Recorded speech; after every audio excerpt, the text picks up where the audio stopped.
real experience of those who sit outside of this House. We are supposed to be in here to reflect that experience in this House, and I hope that he will approach the debates that we will no doubt have on all of these measures in that spirit. He also accused this government of being too slow to act. I do have to say to him, removals of those who have no right to be in our country are up by 23% in the first 18 months of this Labour government compared to the last 18 months of that former Tory government. That is a government that is getting on with the job.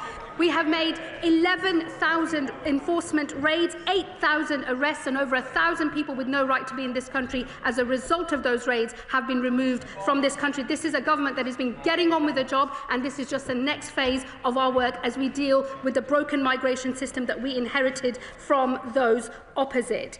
He said that he thought that whilst people who are waiting on their claim should be given the right to work, I think he knows that would be a huge pull factor and increase the number of channel crossings rather than decrease them.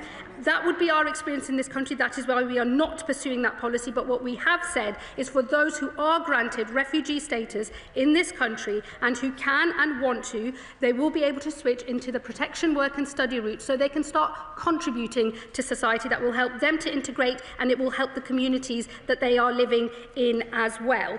He knows full well that it is not the policy of this government to confiscate jewellery from those who are accessing asylum accommodation. What I would say to him, though, is asylum accommodation is provided to asylum seekers by British taxpayers, and it is right that if people have high-value assets, that they contribute to the cost of that asylum accommodation. I gave in my speech the example of a man who was in supported asylum accommodation paid for by his taxpayers and by mine, who was receiving £800 a month from his family and who had enough money to acquire himself an Audi. I think it is right that the British state should be able to say to such an individual, contribute. We're not saying that we would take everything away and leave that individual destitute, but I think contribution is a fair principle here. And I would be very disappointed to discover that the Liberal Democrats do not support contribution when people can afford to do so to the cost of their asylum accommodation. And Madam Deputy Speaker, he left his remarks on Brexit. I don't have any more to say about that. I'm living in the world as it is today. If he has things to say, I'm sure the House will continue to hear about them.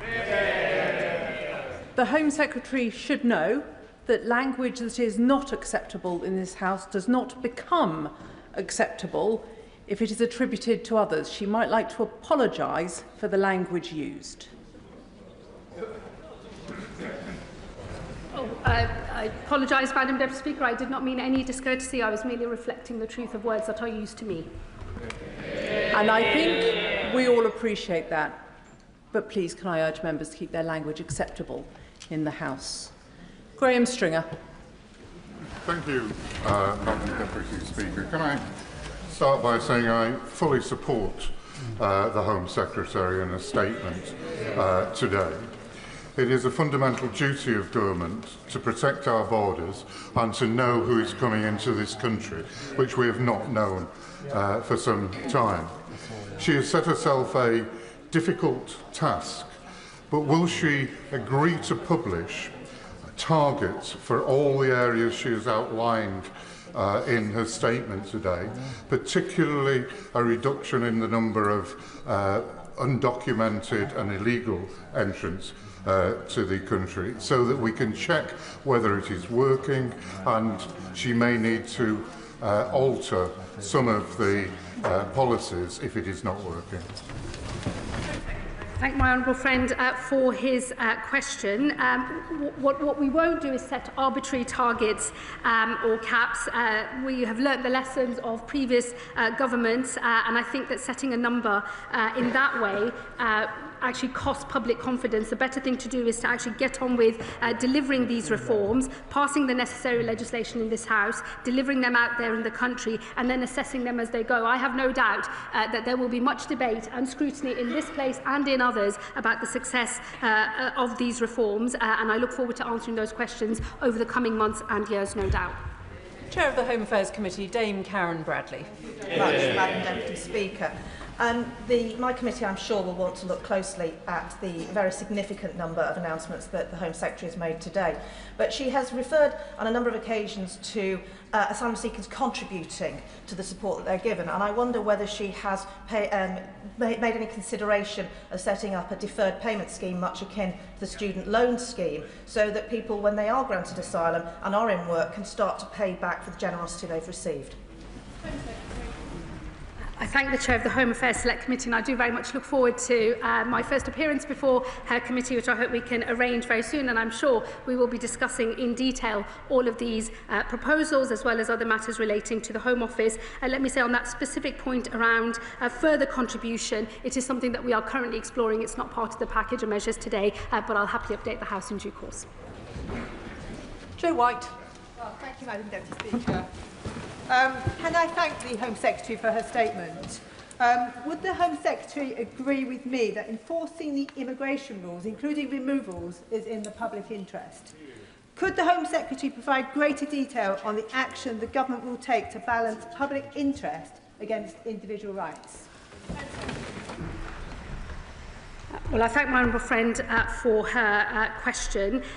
We will bring forward legislation in the next session on the specific ways in which we will deal with the application of Article 8 to immigration cases, and also how we will update our immigration rules as well. I'm happy to discuss with her how that legislation will be developed over the coming weeks, but the intention is to do exactly as I said in my statement, in particular to define what is a family, to define how the public interest test is used so that it is only used in the most exceptional of circumstances, and to tighten the who and the why, the who and the where of how Article 8 claims can be made. Taken together, we believe that that will ensure that we are able to ensure that the application of Article 8 is exactly as it was intended to be when the European Convention on Human Rights was first agreed to.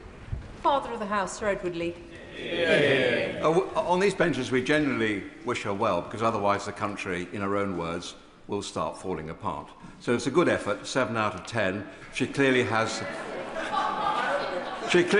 strong conservative instincts.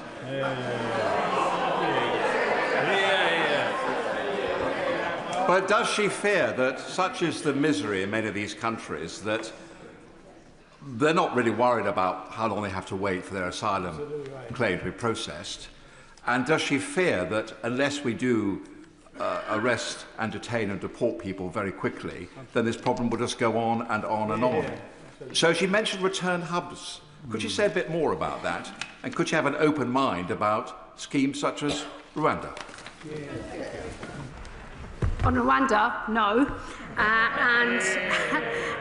I think on the substance of what he says, he can't be right, because claims are down in Europe and up here.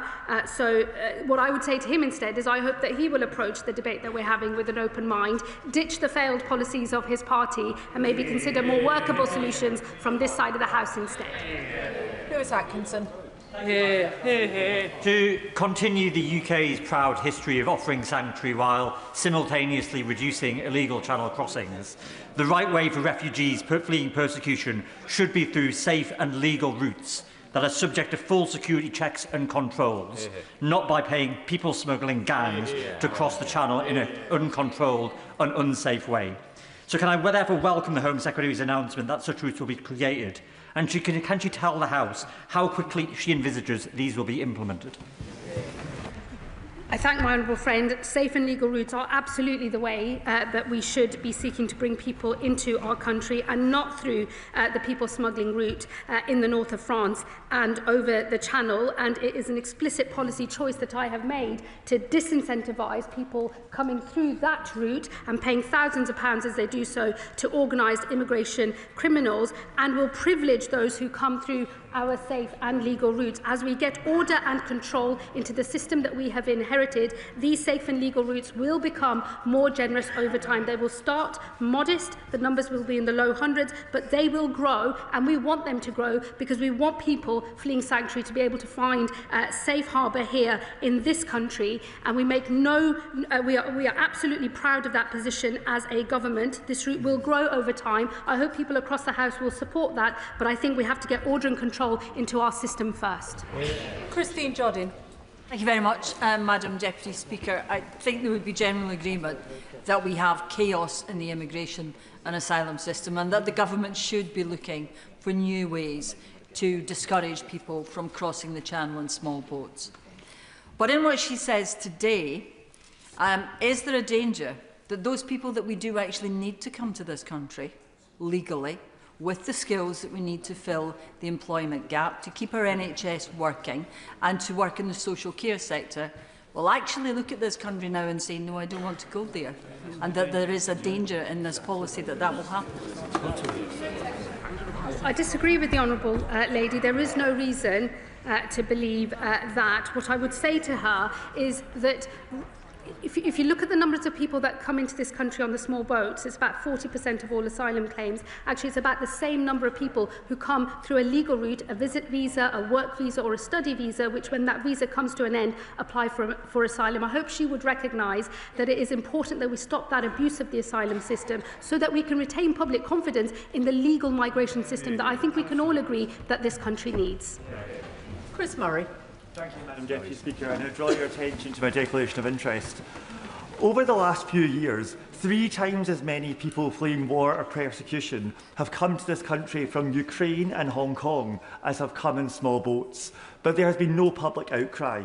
The lesson here is the British people are compassionate and generous to refugees when the system is controlled, fair and gripped by the government.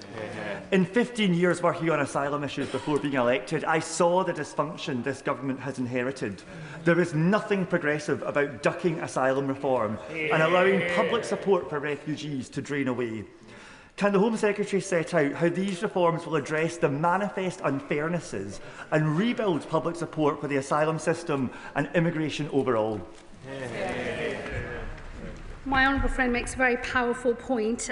This country is an open, tolerant and generous place, but there are conditions for that openness, for that tolerance and for that generosity. And they are that there is order and control in the system. And when people can see a system that is not working, where rules are being abused and not enforced, they do rightly feel angry. And it is important that this government deals with those problems so that we can have public consent for not just a new system that works better, but also for the safe and legal routes that I know he and others in this House will want to see. The 2 principles that underpin all of the reforms that I am making today are fairness and contribution. They are quintessential Labour values, but they are also quintessential British values too. Sir Desmond Swing. As she struggles to find these hubs, she should reflect on the fact that it was her government that wasted the 700 million by giving up the opportunity to Germany and the United States before we got the chance to use it.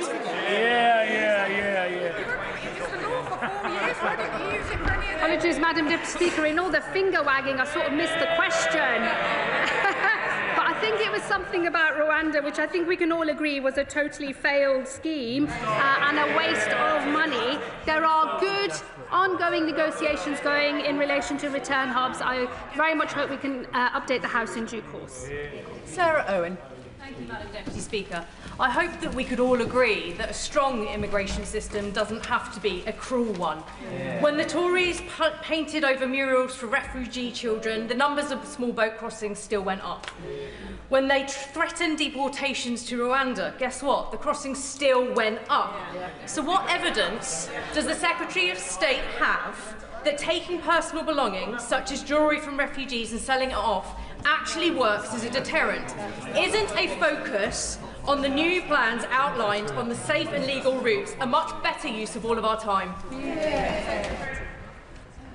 I say to my honourable friend, we are not taking jewellery at the border. I can't say it any more clearly than that. She will know that the example I have used in my speech, the sort of case we're going after, is those who have assets, those who have access to money and who can afford quite expensive cars, who should make a contribution to the cost of what is currently free asylum support. These 2 things are not the same, and I would urge her not to conflate the 2. We will not and never will seize people's jewellery at the border. We're not going after their sentimental items like wedding rings and so on. We are talking about those who have high value assets, who receive at the moment, having claimed asylum in this country, so before they've been granted granted refugee status. They have claimed asylum. They receive free accommodation on the state. If they have assets, they should contribute to the cost of that accommodation, just as I explained in the example I used in my speech. That is the sort of case we are talking about, and I do hope that she will not perpetuate what is being said about Jewry, because I have ruled that out clearly in this House today. Sir Ashley Fox. Thank you, Madam Deputy Speaker. Can I thank the Home Secretary for her statement? Labour's change, of course, is most welcome, and she's outlined some useful steps today. Now, my constituents want to see the Holiday Inn in Bridgewater emptied of migrants and returned to commercial use. And to achieve that, the Home Secretary is going to have to be bolder. So does she agree with me that anyone who arrives in this country illegally should be detained on entry and deported automatically? Again, forgive me, but I'm not going to take any lessons from the party that gave us hotel use in the first place, now lecturing me about hotel exit. It is a manifesto commitment of this government that we will get out of hotels by the end of this Parliament. I hope to do so before then. That is why we are exploring large sites, including military sites. I know that will engage more debate in this House over the coming weeks and months, and I look forward to that. But given that he's a member of a party that started hotel use, I hope he'll reflect on that first. Daniel Zeitner. Thank you very much, Speaker. I support my right honourable friend's statement, and particularly her announcement about safe and legal routes. She'll know that cities like Cambridge have a long tradition going back to kinder transport to welcoming people from Syria and Ukraine. And I very much hope she'll work closely with authorities like Cambridge City Council to work on measures that can make these routes work. I thank my honourable friend. We absolutely will work with local partners, councils, philanthropists, other charitable organisations as we develop these safe and legal routes. And as I said in my speech earlier, they will take 3 primary forms: community sponsorship, because we believe that is the best model for achieving integration of refugees into our communities, a route for talented students and for skilled workers as well. We want to play our full part as a country in providing sanctuary to those truly in need. We need to move to a better system. Safe and legal routes will be the way in the future to do it. Marie Goldman. Thank you, Madam Deputy Speaker. I'm sure we can all agree across this House that one of the key aspects of dealing with the asylum system is dealing with the crisis and the backlog, which is absolutely enormous. And the Home Secretary said in her speech that they are looking at a number of large military sites as an alternative to the asylum hotels. One of those large military sites is already in use is RAF Wethersfield in Essex. I understand from Essex Police that Braintree District Council has been given a sum of funding to the tune of about £2 million to help with community cohesion, dealing with the fact that they have that facility nearby. However, buses are taking asylum seekers from Wethersfield to places like Colchester and to my constituency of Chelmsford several times a day, and that is placing extra strain on Essex Police in those areas, yet they are unable to access those funds. Will the Home Secretary commit to providing extra funds to Essex Police in those areas to help them police them? I think that was 2 questions. One on the backlog, which I recognise the backlog of appeals is far too high. It is why we're going to create a new independent appeals system so that we can run through these cases more quickly whilst fulfilling our obligations to an independent process and providing early legal advice as well. And on the specific points in relation to Wethersfield and pressures on councils, we do of course work closely with local councils and do provide funding to assist with community cohesion and other issues, and I will look carefully at the example that she has raised if she writes to me. Derek Twigg. Madam Deputy Speaker, can I say to the Home Secretary that her statement is most welcome. It's certainly a step in the right direction, and certainly the proposals that she set out today are a significant step in the right direction. It's also the case, I think, as well, that the comments she made about the damage to the social fabric of this country are very, very important.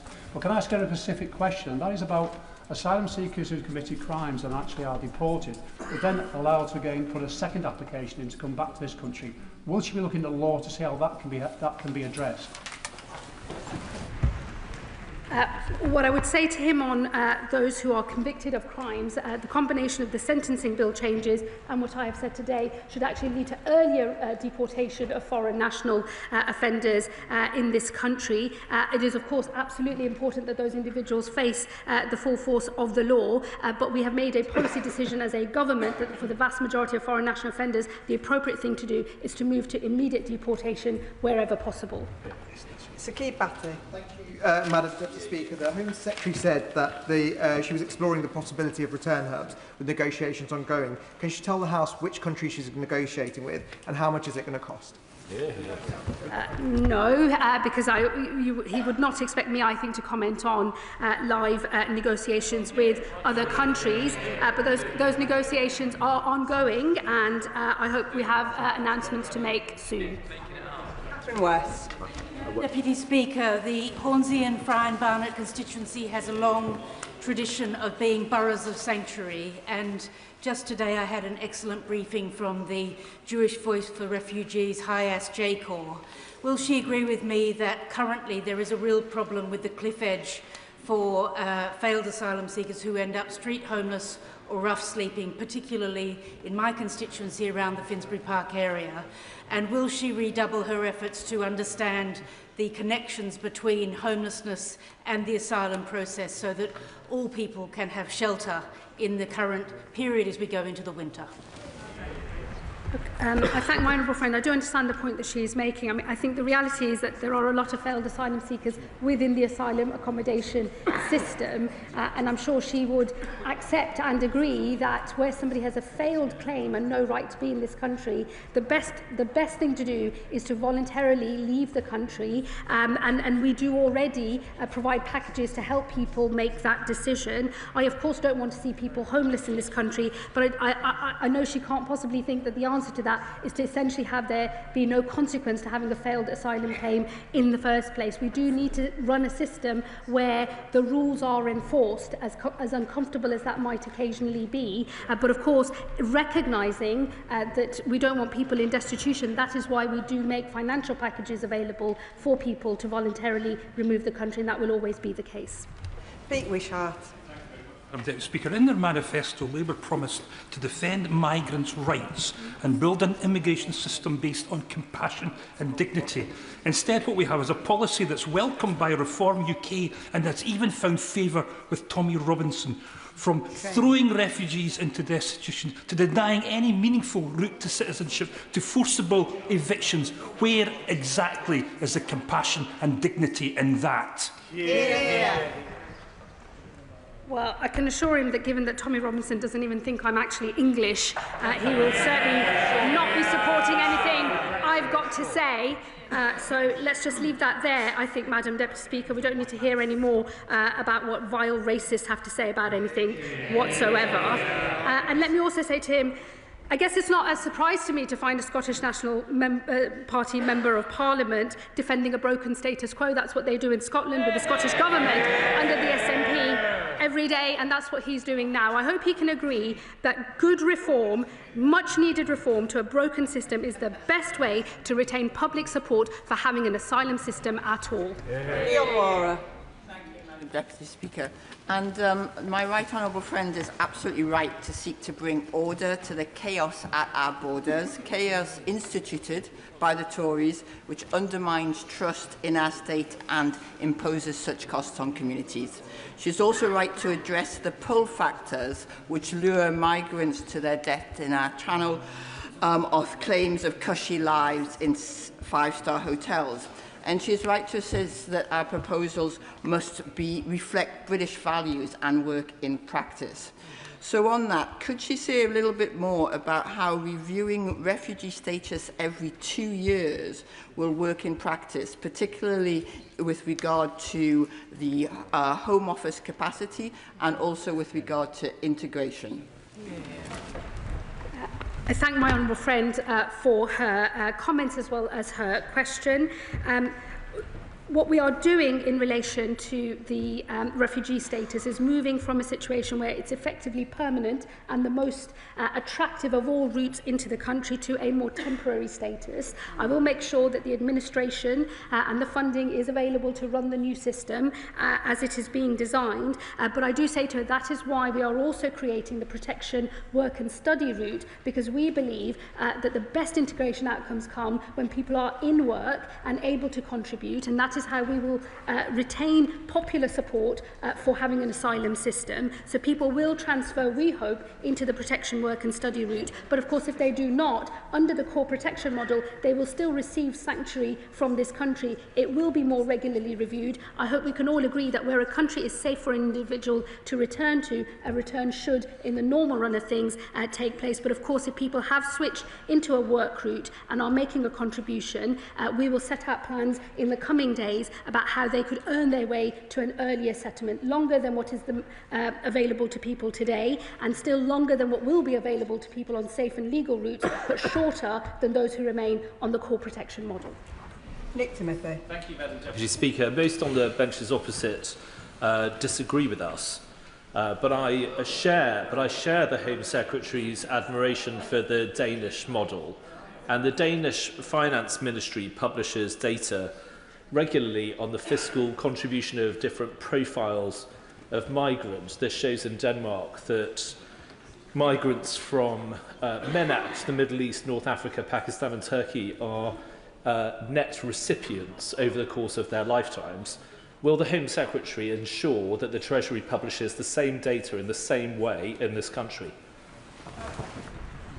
Well, we keep all statistics under review, as he knows, and as was the case, I believe, when he was an advisor to a former Home Secretary. And let me say to him that the principle that underpins all of these reforms is about fairness and contribution. We believe most people want to be able to contribute to this country because the refugees themselves recognise that is the best way for them to have stability and security in their lives, and it is what is needed for the wider community as well. And we think that all refugees, if they're on the protection, work and study route, will have that opportunity. I'm not interested in models that start separating out different nations from one another. Once somebody has got status in our country, they are on a path to becoming one of us if they are working and contributing.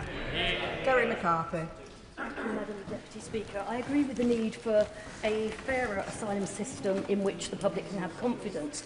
But all that she proposes today is predicated on there being decent legal advice available for people. And I know from 20 years as an MP that is simply not the case. Despite the best efforts of the advice sector in Bristol, which is proud to be a city of sanctuary, there's just a real dearth of decent immigration lawyers. And I see too many constituents that fall into the hands of dodgy lawyers who will help them falsify and fabricate claims. What is she going to do to ensure that decent legal advice is there?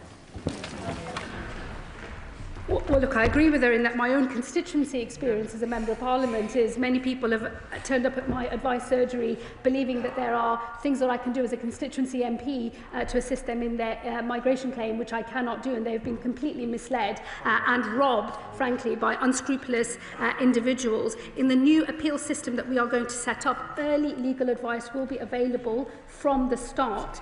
We believe in access to justice. People need to have the right legal advice, but doing it early and right at the start of claims means that we can run a system where you can have one claim and one appeal rather than the absolute merry-go-round and whack-a-mole of claims that we see today. Danny Kruger.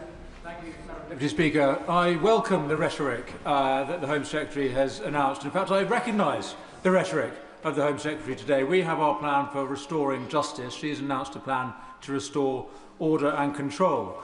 But before she puts in her application to join Reform UK, and I very much welcome her doing so, can I just draw out the difference? Can I draw out the difference between our parties? Unlike the government, Madam Deputy Speaker, we don't propose to give illegal immigrants the right to stay here for 2.5 years after arriving. We don't propose to give them the right to study and work here. We don't propose to allow them to bring their families here. And crucially, Madam Deputy Speaker, we're not going to contort our law to comply with, or to fit into the European Convention on Human Rights. The derogations that she announces will not work to stop the lawfare, just as the derogations announced in the Rwanda bill wouldn't have stopped the lawfare, which is why I opposed that bill as well. So she talks about, Madam Deputy Speaker. I'm great. I don't think there was a question in there, Madam Deputy Speaker. As for his invitation to join his party, of whom there appear to be hardly any over there, let me tell him, over my dead body. Ian Byrne. Thank you very much indeed. I want to commend the Home Secretary for getting the balance absolutely right. And I think the announcement that she has made today will be widely welcomed across our diverse community in Birmingham, because we know that our generosity of spirit is upheld by our rule of law, and the kindness that we show is protected by the justice that we share. So will she confirm that while we will always give sanctuary to those who need our protection, what she's advancing today is in effect a form of earned citizenship, and only those who step up to the full responsibilities of citizenship will enjoy the full rights of citizenship of this country? Well, my honourable friend makes a very powerful point. We are constituency neighbours, and both of us have done many community meetings over the years where these issues have been discussed, not just by those who are white, but those who are ethnic minority Britons as well. Because I think the thing that unites all Britons, regardless of their background, is a desire for fairness and for a good system that people can have confidence in. And he's absolutely right. The concept of earned citizenship, earned settlement, contribution, fairness. As I said earlier, these are quintessential Labour values. They are quintessential British values as well. And that is why I know this plan will have support from across the country. Bradley Thomas. Thank you, Madam Deputy Speaker. Well, these steps are definitely a move in the right direction. I'm pleased that the Home Secretary has rejected the proposal from the Liberal Democrats to allow those who arrive in the UK illegally to work. I think that would be a ludicrous magnet in favour of attracting more illegal migrants to the UK. The Home Secretary will be aware that the vast majority of removals from the country are voluntary rather than enforced. So what is she planning to do to ramp up enforced removals from the UK? And with respect to visa sanctions, why did the government vote against them as part of the border security bill? Well, I would just say gently to the honourable gentleman, a voluntary removal is the outcome that actually we should be aiming for. Enforced removals cost more money, are more likely to actually result in a failed removal, especially if there is such disruption that the pilot in charge of the plane says that they won't take that individual, costing often much more money to the British taxpayer. So it is value for money actually to have voluntary removals wherever possible, but we will pursue all types of removals, voluntary as well as enforced, and deportations of foreign national offenders as well. And this is our track record in the last 18 months to have got those numbers up by 23% to a number of just over 48,000, doing better than the last 18 months of the Conservative government. And all I would say to him on the issue of visa sanctions, these were powers they acquired but did not use. Gill. Thank you, Madam Deputy Speaker. And can I commend my right honourable friend for the measures that she's introduced to tackle abuse of our asylum system and clamp down on those who are taking advantage of this country's generosity. The government's already closed 200 hotels since coming to power, but can the Home Secretary confirm that her department are actually expediting the measures that she has announced today so we can restore public confidence?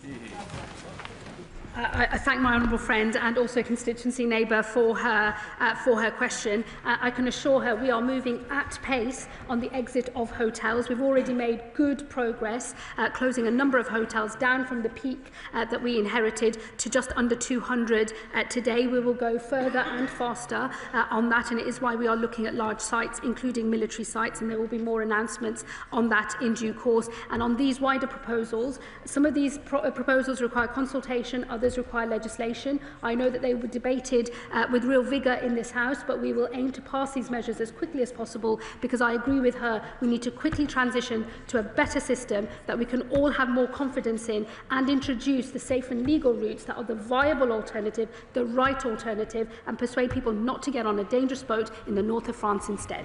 Josh Babarinde. Madam Deputy Speaker. The Home Secretary has spoken a lot about contribution, but one of the most powerful forms of contribution to our country is getting a job and paying taxes, something that the Home Secretary will not allow people seeking asylum to do, despite the fact that in Denmark they can do that. She speaks about pull factors being an aversion to this, but a study by the University of Warwick, looking at 30 different studies of this, found that there was no long-term correlation between labour market access and destination choice. So will she review her decision not to offer people seeking asylum the right to work so that they can pay their own way in our country? Yeah.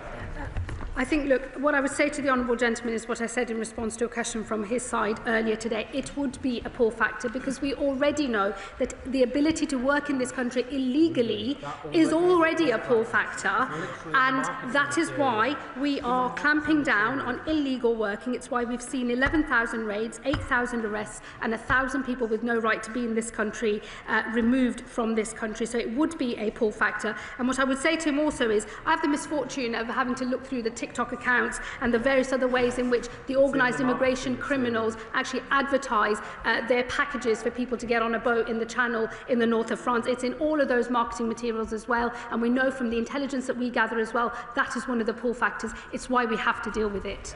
Gurinder Singh Josan. Thank you, Madam Deputy Speaker, and I thank the Home Secretary for her statement, which I fully support.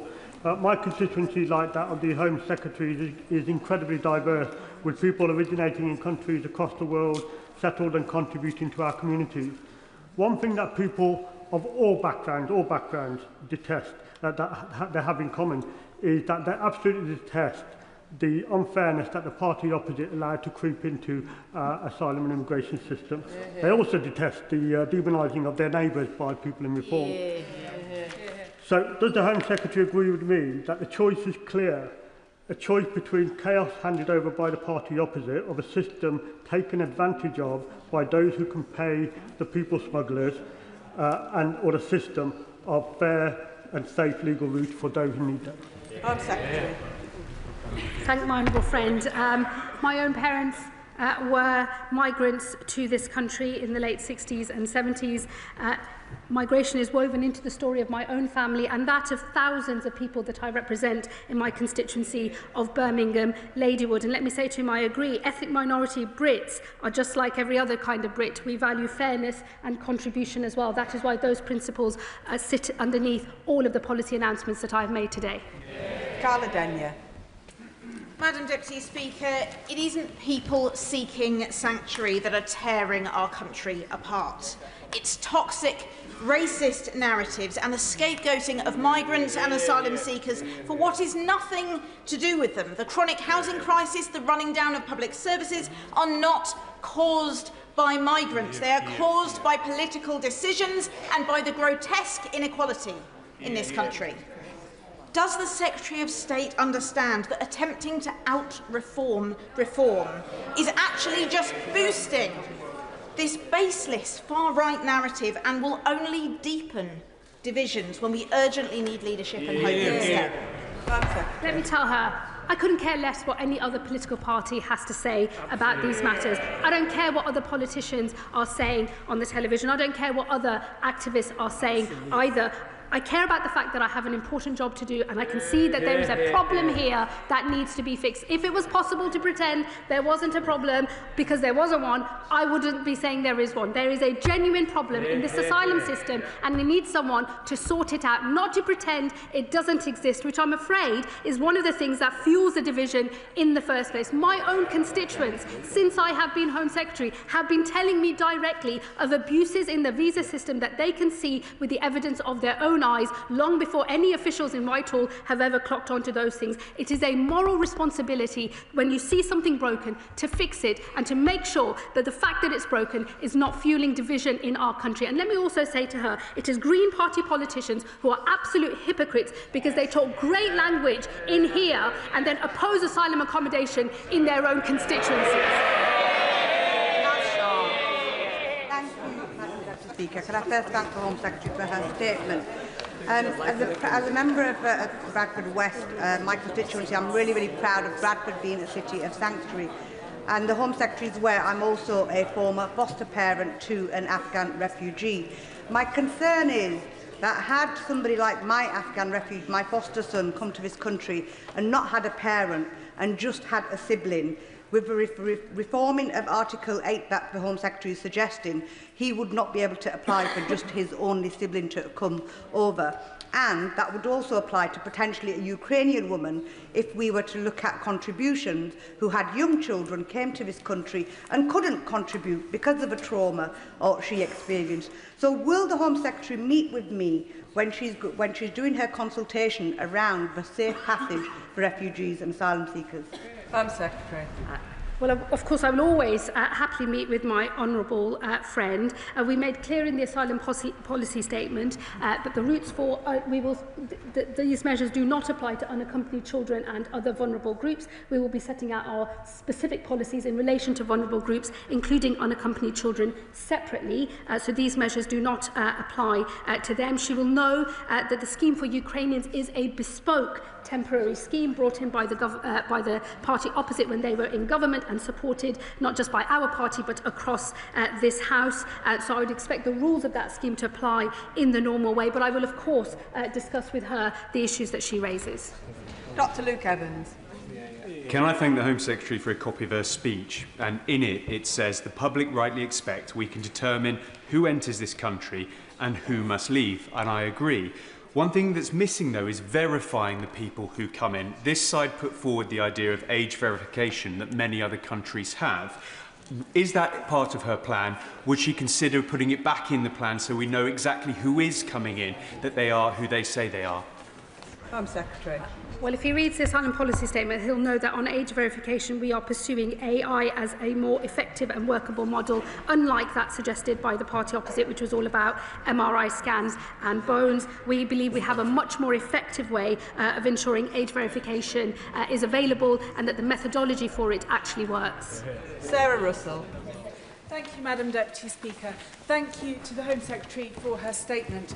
There is currently a loophole within employment law in the UK that it means that people who are self-employed are not subject to right-to-work checks. And that means that many people work illegally within the gig economy with no potential risk to their non-employer. Will the Home Secretary discuss how we can close that loophole while simultaneously ensuring that we do uphold rights for British workers, but also the rule of law and the remainder of our rights within the UK? Home Secretary. I really thank my honourable friend for her question. We are closing that loophole in the Borders Bill. It is important that colleagues support us when that is debated again on Wednesday. She's absolutely right that closing down these loopholes, ensuring that everyone is subject to a right-to-work check and therefore build support for a rule of law approach to the way that people are able to access employment in this country is incredibly important, and I hope that all colleagues, even those across the House, might see it to support these measures later this week. Jeremy Corbyn.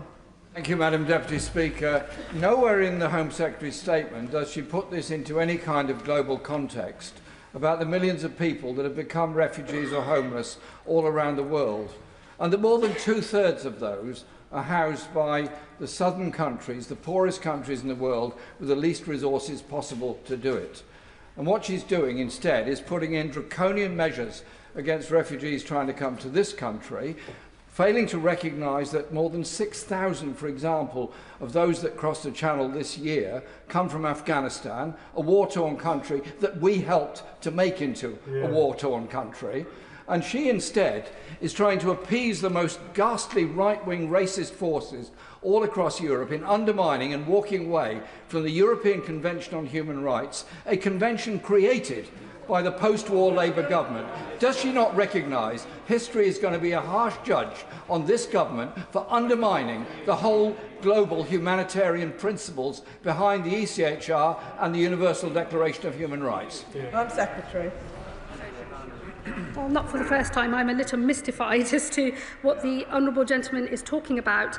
He starts with the global context. I guess my start point is different to his because I start with our domestic context first. He ought to know that in this country there have already been bespoke schemes for the resettlement of people from Afghanistan. So perhaps he could, read up on those schemes. He should also have heard from what I said in my statement that we remain absolutely committed to offering sanctuary to those who are fleeing conflict abroad. We think that the best way to do that is not to encourage people to get on a boat in the Channel by paying thousands and thousands of pounds to people smugglers, who, by the way, it's not just smuggling that's a vile crime. Those individuals are involved in all sorts of other disgusting organised crime. They should not be in receipt of money from vulnerable people. I want to disincentivise people making that choice, and I want to incentivise people coming on safe and legal routes instead. And if he would actually read the asylum policy statement, he would know it's the policy position of this government to provide more safe and legal routes. Once he's done more reading, I'll be happy to answer more of his questions. Richard Bergen. Thank you, Madam Deputy Speaker. I do remember when the Prime Minister pledged an immigration system based upon compassion and dignity. Yet now, and it needs to be said, we've got an immigration minister tweeting deport, deport, deport. And now this policy announcement, which I'm afraid scrapes the bottom of the barrel. If we're being frank, isn't this just a desperate attempt to triangulate with reform? And like some of the other terrible policy errors that have been made in recent months, isn't it not only morally wrong, but another policy which is set to push away Labour voters? Why not recognise that now than in a few months and make a U-turn? I'm Secretary.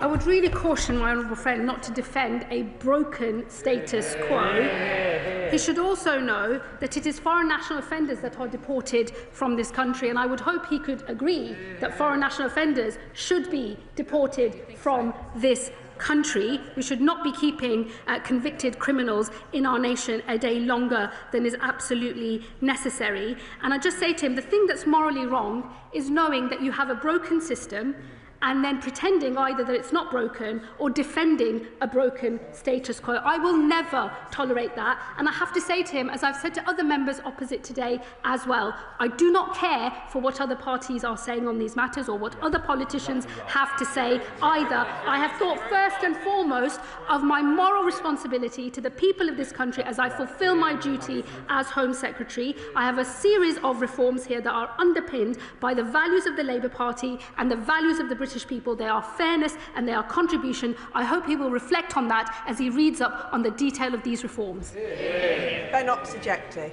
Mr. Speaker, in February, during the Border Security, Asylum and Immigration Bill, I raised the issue of the generous financial and accommodation package advertised on the government's own website, Asylum Support What You'll Get, which outlines the provision of an Aspen card with £49.18 of cash loaded onto it each week, on top of free accommodation, even if you've been refused asylum. Cards that are able to be used for gambling and have been over 6,000 times, according to an FOI. In May, I raised it again when I asked the previous Home Secretary what she planned to do to address the pull factor of this free cash and free home. So can this Home Secretary now commit to my previous calls that these pull factors must be mitigated to be a deterrent, and will those on Section 4 or Section 95 support have the benefit withdrawn under these measures? Home Secretary. Well, I would urge him to look at the detail of the asylum policy statement, the whole point of which is to deal with the pull factors that we know are drawing people to get on a dangerous boat and cross the Channel illegally. The upshot of the reforms is to deal with those pull factors, and you will know that within the asylum policy statement we have said that it is a relatively small number, it's just under 10%, but just under 10% of those in asylum accommodation already do have the right to work, and in future we will expect them, where they have the right to work, to work. Stella Creasy. Thank you, Madam Deputy Speaker. The Home Secretary is arguing that what will heal this divided nation is to get somebody who we have agreed is a refugee with a well-founded fear of persecution to feel a permanent sense of limbo, because they will never be able to plan for the long term for them or their family, because their status will always be uncertain, because they could still face deportation. Her consultation document, which I have read, talks about using enforced return for families. Last year alone, 10,000 children, many of whom are with their families, were granted refugee status in this country.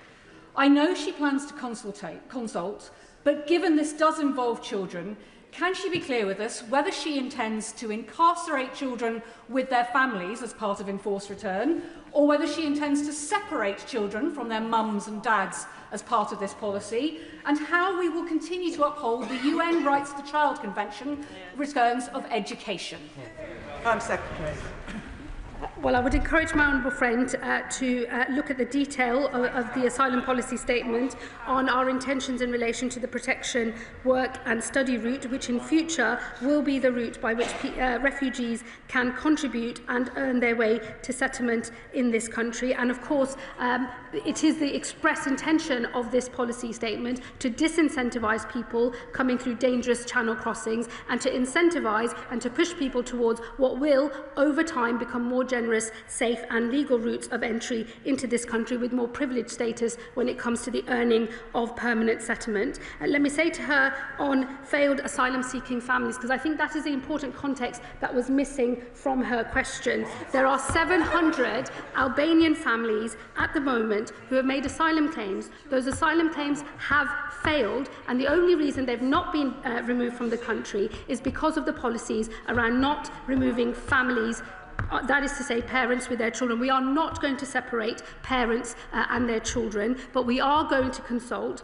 on the removal of support and how we effectively and safely ensure that those individuals are returned. But we will of course want to see most of those people return voluntarily instead.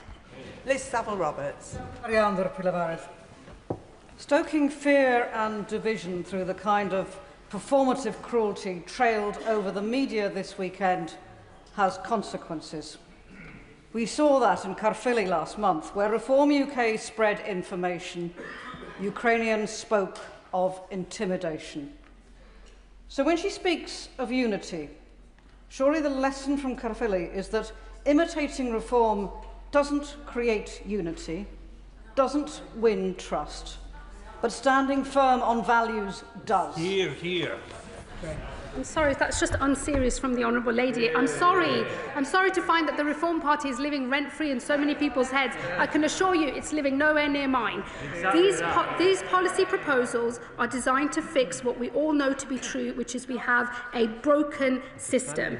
It is driving division across our country. I see that in my own constituency. I hope she's not suggesting that the evidence of my own eyes and my own experience in my own constituency, where over 70% of those people are not white and most of them have a migration story just like my own. These are matters of great interest across our country, across every type of community in our country, and it is incumbent on any government that wants to make sure that we can run a decent system and not fuel division in our country to pursue the sorts of reforms that we are talking about today, underpinned by what I would have hoped were values that her party could have signed up to as well, and that is to say fairness and contribution.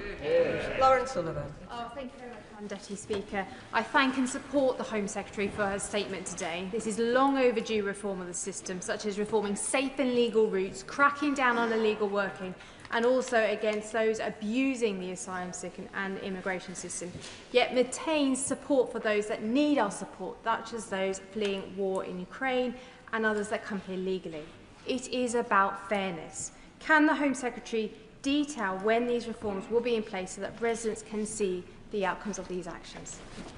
Thank my honourable friend for her question. We will pursue the measures that require consultation as quickly as possible, and there will be legislation in the coming months, and certainly in the second session, which we will seek to, obviously, subject to the agreement of the House, pass as quickly as possible. Joe Robertson. Thank you, Madam Deputy Speaker. The Home Secretary's asylum plans still have a gaping hole in the middle of them, in that she doesn't know what to do with failed asylum seekers who can't be returned home.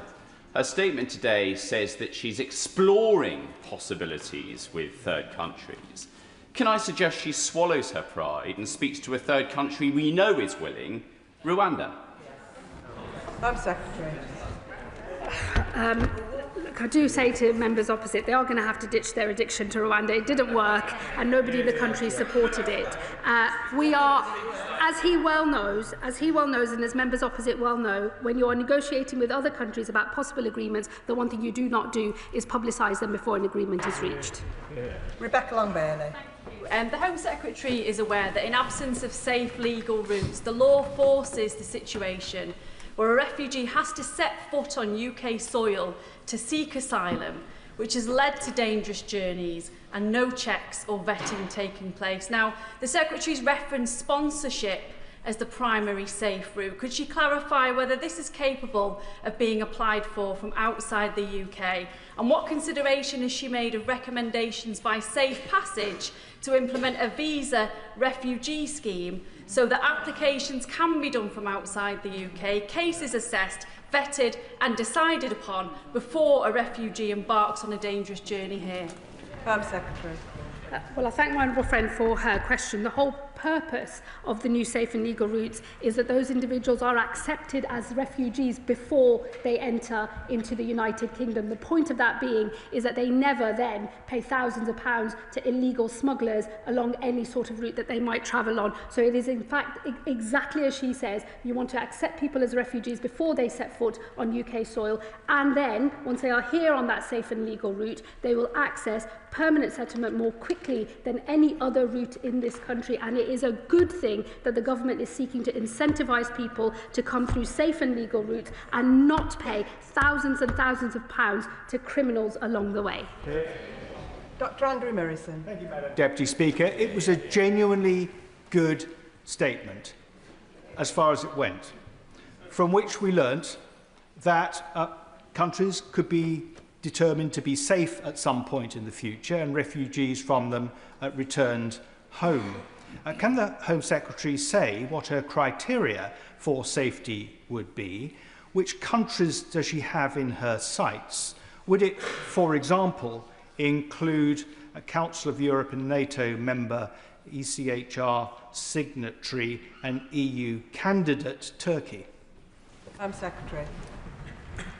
Look, I'm not going to provide a running commentary on countries. He will know that, of course, I referenced Syria specifically in my speech earlier to the House. That is because the basis on which many thousands of Syrians were making the claims related to the regime that was in place before, during the conflict, which has now fallen, and there is a new regime. We have already made a small number of voluntary returns to Syria. Other countries are exploring enforced returns to Syria, given the change in circumstances there. We will, of course, look at the same as well. We will, in the normal run of things, when it comes to considering whether a country is safe for a person or not, keep those matters under review, as I know he would expect us to do. Olivia Blake. Thank you, Madam Deputy Speaker. Yes, we have a broken system, but does the Home Secretary really believe that having to flee violence, war and persecution means you have won a golden ticket if you are lucky enough to get refugee status here? Does she understand that such rhetoric is deeply offensive and feeds division? Does she accept shutting down routes for settlement will damage integration in our communities and will only strengthen reform, not beat them? And wouldn't a better way of measuring contribution be allowing people to work and pay taxes? Well, Secretary. Well, I'll gently point out to her that we have a large number of failed asylum seekers, that is to say people whose claims have not succeeded and who do not have the right to be in this country still here, despite their home country being safe. Many of the people who claim asylum in this country have passed through multiple safe countries across Europe before they end up in the north of France. And we've seen claims go down in Europe and increase here in the UK. And I would just encourage her to remember that we are opening safe and legal routes. The whole point of these reforms is to disincentivise the journeys that lead to criminals earning a lot of money and people being in the north of France, and to move to a system where we have safe legal routes. We've accepted people as refugees before they set foot on UK soil, so that when they come here they can earn and contribute and be fully integrated through models like community sponsorship, which we know work. Martin Wrigley.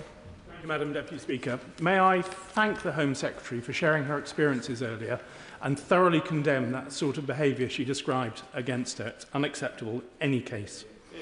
The Secretary of State has described rapid decisions on appeals.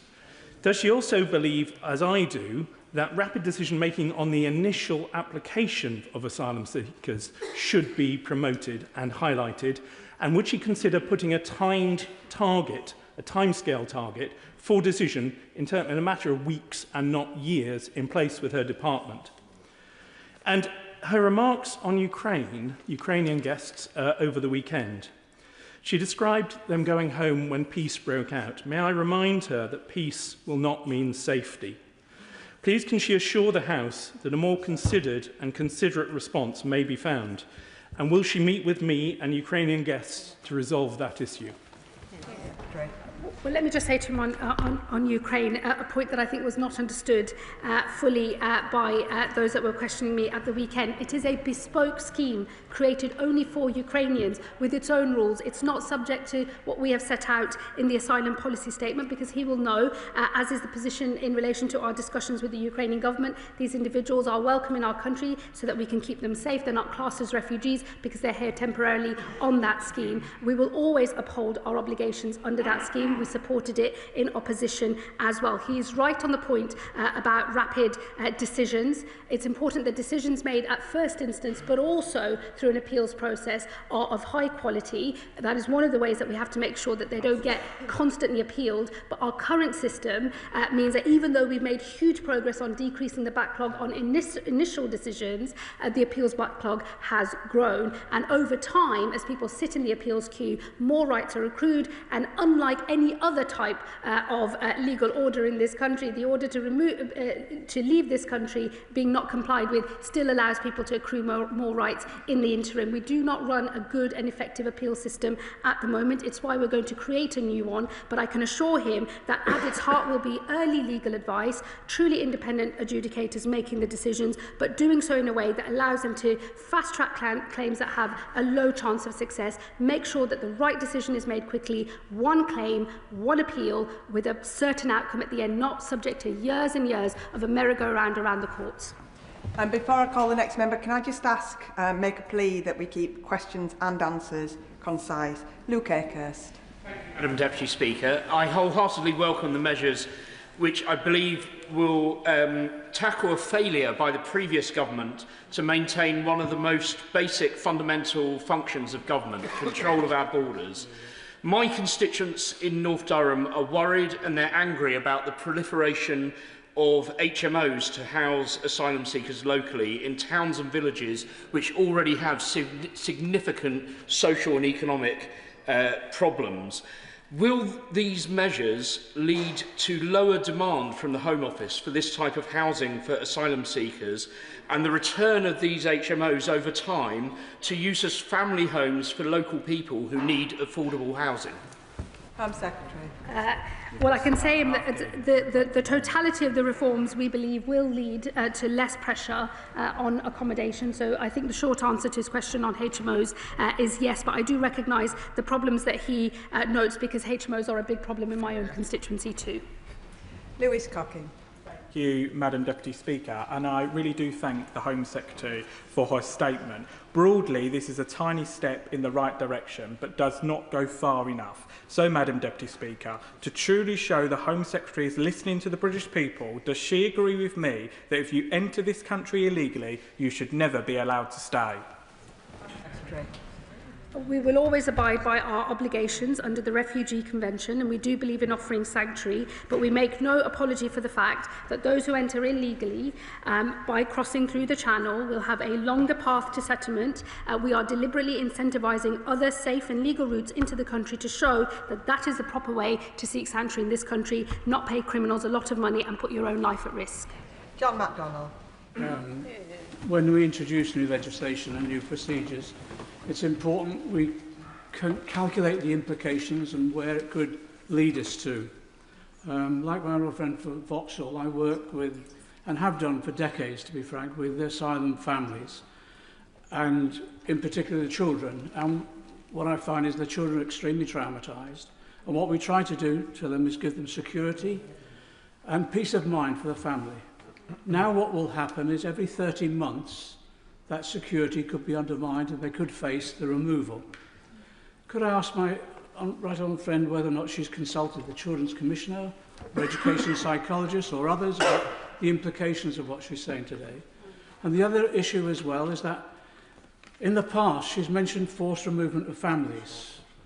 I just remind my colleagues, in the past that was happening and the families were often detained in Harmondsworth Detention Centre. I used to visit the children. That was one of the most distressing experiences I've had as an MP.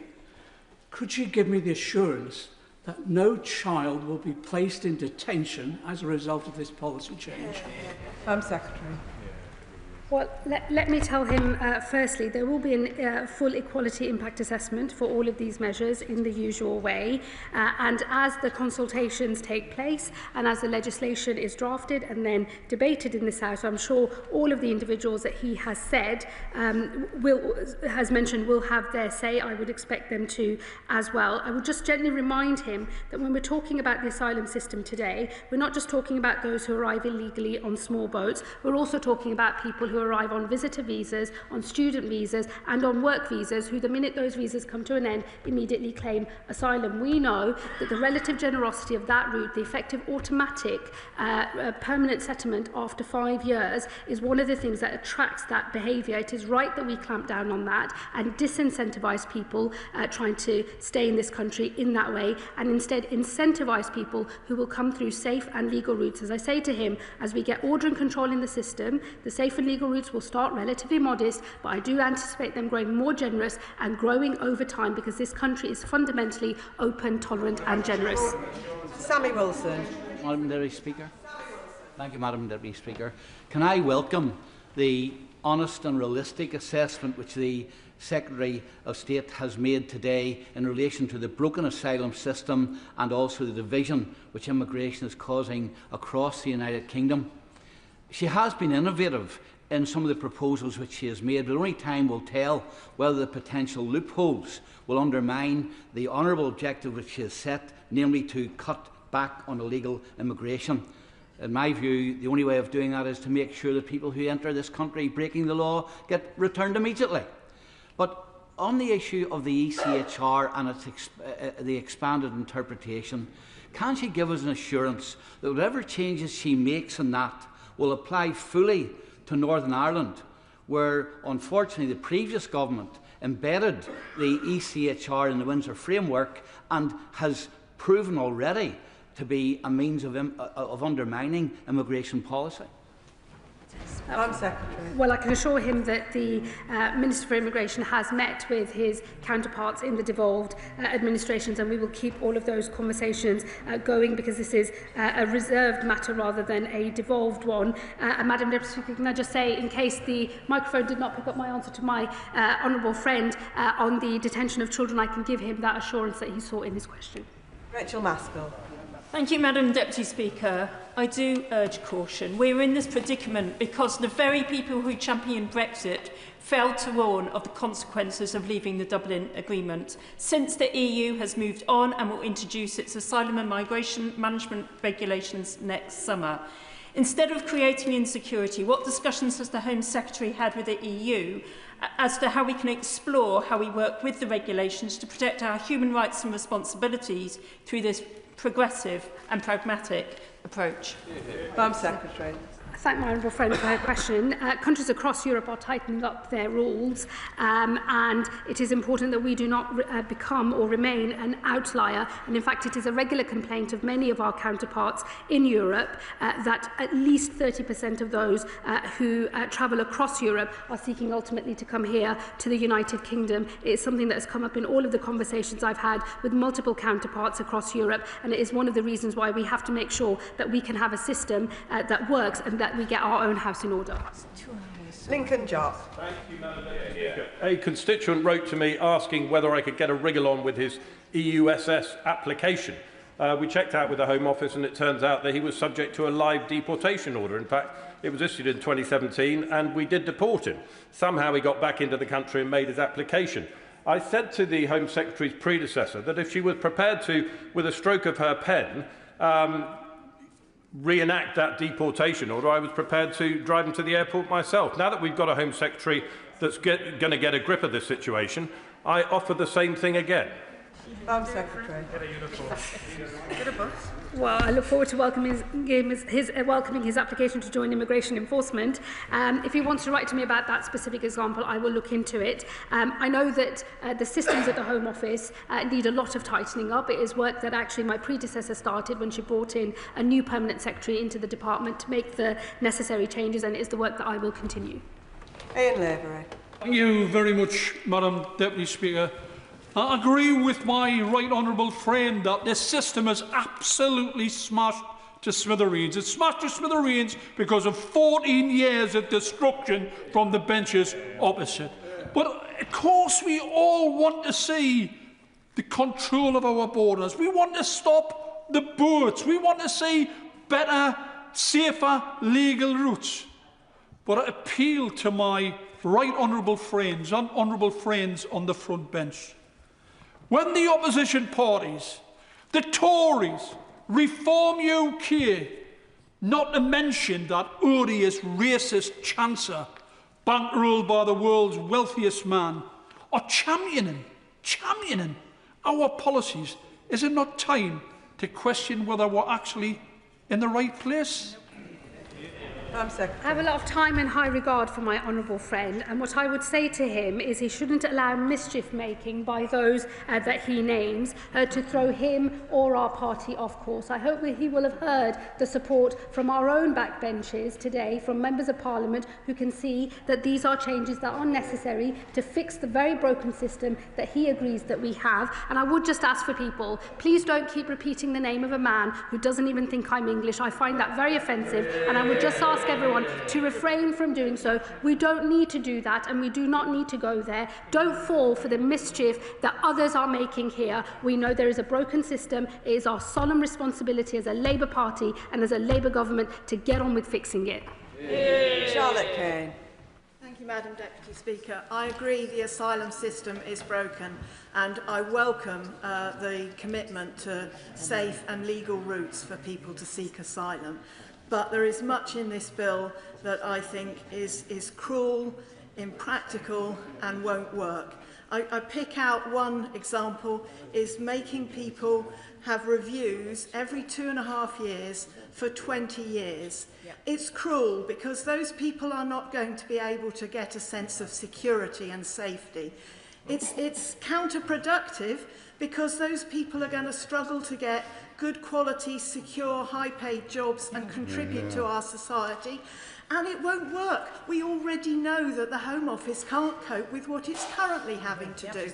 My casework is full of people whose papers, when they're trying for immigration status, their papers get lost. The digital right to work system doesn't work properly. We've got a backlog in the asylum claim. How are you going to make this work? Secretary. I'm making changes that I will ensure will work. Let me assure her of that. And secondly, what I would say to her is I make no apology for disincentivising routes into this country which basically make people smugglers very, very rich men and fuel other disgusting crimes across Europe and in this country as well. It is right that we reserve a privileged status for those who get into work and education, as refugees on core protection will be able to do, and also those who come via safe and legal routes. That should be the proper way that people come into this country. It has better integration outcomes as well. Nadia Whittam. Thank you, Madam Deputy Speaker. Earlier today, the Home Secretary advised that I wait for the detail of the reforms before criticising them. Well, now the detail's out, and I'm afraid it doesn't reassure me in the slightest. It's hard to know where to begin when so much of what has been announced flies in the face of decency and compassion, but I'll focus on family reunion. Limiting access to family reunion for refugees will force children and spouses into the hands of the very people smugglers that the Home Secretary is seeking to smash. It will push them into unsafe dinghies, risking their lives. Would she be comfortable with this? Secretary. Well, I would urge her to look at the proposals on protection, work and study, and also on safe and legal routes. It is right that we try to pivot to a more humane system that privileges those who come not via paying people smugglers a lot of money. And on family reunification, let me just say to her this. British citizens at the moment have to meet thresholds and various qualifying tests before they can apply for family reunion. I think it is right that we bring the position in relation to refugees through the protection, work and study route to the same level. And before I call the next member, members will have seen how many people are on their feet, and I will be needing to finish this statement by 8 o'clock. So please bear that in mind if I want to get everybody in, which I do. Paul Kohler. Thank you, Madam Deputy Speaker. I welcome a sizable amount of what the Home Secretary has said today and is trying to do. Earlier this year, the Immigration Asylum Chamber of the Upper Tribunal, in the case of IX, reiterated the established administrative law requirements that government decision-making in asylum cases be proportionate and reasonable, and not expose individuals to prolonged or indefinite uncertainty. What the Home Office used to criticise under the Tories, in fact, as a lengthy limbo period. So can the Home Secretary clarify how her proposal to require a 20-year period before someone granted asylum may obtain a permanent right to remain complies with these fundamental principles? Home Secretary. I do believe it does comply with those principles. At the moment, at the end of the 5 years, there is already supposed to be a safe country review. We will bring that forward and we will make the safe country review a real thing. But as I've said to him and other members, we will also create alongside the core protection route, the protection work and study route as well, because we want to encourage people to make a contribution to this country. Emma Foodie. Thank you, Madam Deputy Speaker. In a previous life, I was a 999 call taker with the ambulance service and had the awful experience of answering a call to a distraught family desperate for help. But I couldn't help them. I couldn't help them save their loved one. And why? Because they couldn't understand the life-saving instructions which I was trying to give them over the phone due to the language barrier. Does the Home Secretary agree with me that there is nothing progressive about defending a status quo where vulnerable people are unable to access emergency services due to an inability to speak our language? Home Secretary. My honourable friend is absolutely right, and I endorse every word that she just said. Robin Swan. Thank you very much, Madam Deputy Speaker. The Common Travel Area allows movement across the UK, Northern Ireland and to the Republic of Ireland. It's been reported in the Irish media that a UK Home Office official briefed the Irish Department of Justice last Thursday in regards to what the Home Secretary was bringing forward. Can I ask her, what's the Irish Government's response to her proposals? Home Secretary. I'm afraid I don't recognise the briefing that he refers to. Clive Efford. Madam Deputy Speaker, I can recall a predecessor of my right honourable friend who described the Home Office as not being fit for purpose, and I've never known a time when there wasn't a backlog of cases with the Home Office.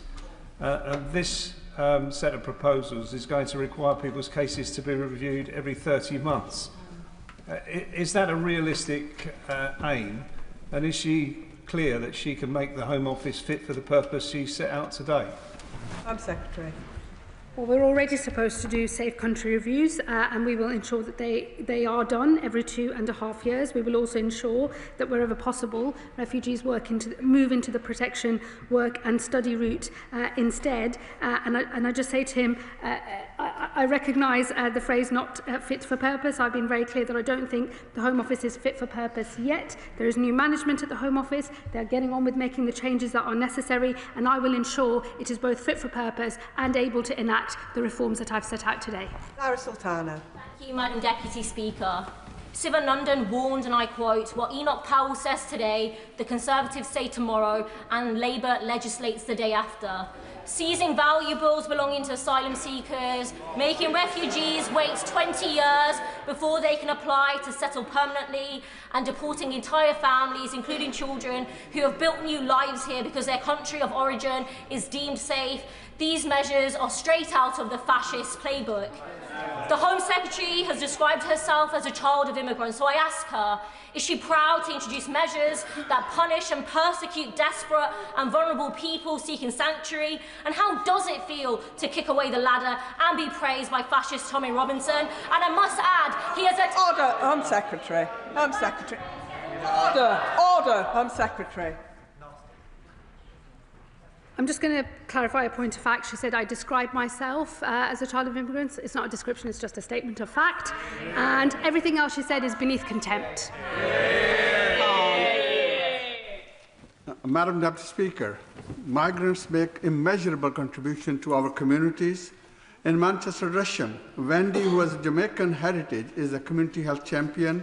Najma from Somalia leads local initiatives to tackle knife crime. And Hafsa grew up in the Middle East and leads nature improvements projects. So does my right honourable friend agree that the language we use to talk about immigration must reflect the important role immigrants play in the functioning of our nation? Home Secretary. I absolutely agree about the contribution that migrants and refugees make to our country, and it is precisely the reason that I'm making these reforms, because I can see a broken system that is creating deep division across our country, and I think it is important we not only fix this system but make sure that we retain public consent for having an asylum system at all. Jim Allister. At an earlier point in this debate, the Home Secretary said that nothing matters more to her than holding our own country together. Does she therefore accept that to succeed, her reforms must operate equally across the whole United Kingdom, including her adjustments to Article 8 of the European Convention? And if so, how is that application to be secured in Northern Ireland, given the impeding effect of Article 2 of the Windsor Framework? How is that going to be achieved? Secretary. All of the measures in the asylum policy statement are compliant with the Windsor Framework. Anna Begum. Thank you, Madam Deputy Speaker. Deporting families after they've resettled here because their country is deemed safe is simply wrong. Could the Home Secretary tell us how the government determines what a safe country is, and will she publish the criteria? And given that she mentioned the DRC earlier, is she really saying it is a safe country over there? And will she also publish all existing returns agreements so that members of this House and indeed the British public can properly scrutinise them? I have done the reading and it's not in the detail. Home Secretary. Well, we already do safe country reviews, so we would seek to continue that. They are publicly available in terms of our position on different countries, and in fact mostly pass through secondary legislation in this House. I make no apology for a system that will privilege in the future those who come to this country through a safe and legal route rather than those who pay people smugglers thousands of pounds and end up in the north of France instead. And the point on visa sanctions is related to the fact that many countries do not comply with us when we seek to return people lawfully to their own countries. And this is just one of the tools that we have at our disposal to have compliance with those countries so that they do take their own people back. Iqbal Mohammed. Thank you, Madam Deputy Speaker. Given the UK's historical and ongoing involvement in unlawful military interventions alongside allies such as the United States and Israel, how does the Home Secretary assess the correlation between these foreign policy actions and wars and the displacement of populations resulting in increased numbers of refugees and asylum seekers arriving in the UK?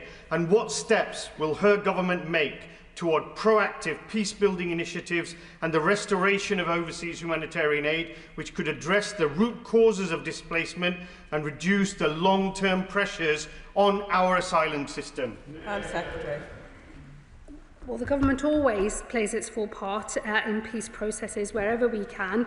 We put our shoulder to the wheel on the delicate and diplomatic efforts that are required to bring conflicts to an end. But that is not actually what is relevant for what we're discussing today. We have a broken system today. We have thousands of people stuck in the system today. And we have thousands of people coming on boats through the north of France through reasons that are nothing to do with the British government. But we still fulfil our international obligations, and we will do so going forward as well. But I make no apology for wanting to move to a system where we incentivise safe and legal routes instead. Colette Hamilton. Thank you, Madam Deputy Speaker. I agree with the government that we desperately need to tackle the issue of illegal migration. I hear this at the doors and see it in my mail each week in Birmingham, Erdington. Can the Home Secretary tell us how, after these proposed changes come into force, how quickly will the government ensure that safe legal routes are in place, because this will be the key to stopping the boats? And also, how will the government deal with the issue of those that have claimed that they are minors, but they're clearly not, and that is another massive issue. Thank you, Madam Deputy Secretary. I thank my honourable friend. We are moving to a system of age verification based on AI modelling, which we believe is effective in actually being able to verify someone's true age. So we are moving on that, and let me assure her we will move to legislate on these, consult and then legislate on these measures as quickly as possible. I am seized of the need to move quickly to restore public confidence, and as we get order and control into the system, we will start opening up the safe and legal routes. They will be modest to begin with, but they will grow and be more generous over time as we restore order and control. Sarah Perchy. Thank you, Madam Deputy Speaker. The Daresbury Asylum Hotel in Runcorn has been emptied thanks to my by-election campaign. But what assurances can the Secretary of State give my constituents of Runcorn and Helsby that the many HMOs in Runcorn will be emptied of illegal migrants and criminals under her government, and that they will be deported without delay, never to be allowed legal entry into the UK?